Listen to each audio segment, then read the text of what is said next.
नाती तुटायचं मूळ कारण मोठे वाद नसून हळूहळू वाढत गेलेले दुर्लक्ष असतं.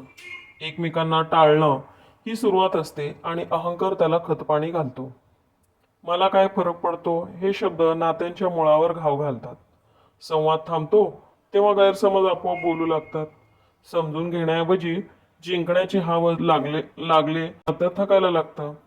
माफी मागणं कमीपणाचे नाही, पण अहंकार ते मान्य करत नाही.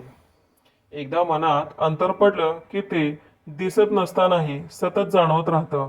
वेळ गेल्यावर कळतं की भांडण नव्हतं त्रासदायक, तर गप्प राहणं घातक होतं. नाती तुटतात तेव्हा आवाज होत नाही, पण आतून बरंच काही तुटलेलं असतं. जपायचं ठरवलं तर शब्द सापडतात आणि तोडायचं ठरवलं तर कारणं. नातं टिकवायचं असेल तर ऐकण्याची आणि वाकण्याची तयारी हवी. कारण नाती जपायची की तोडायची हे शेवटी स्वभावावरच अवलंबून असते.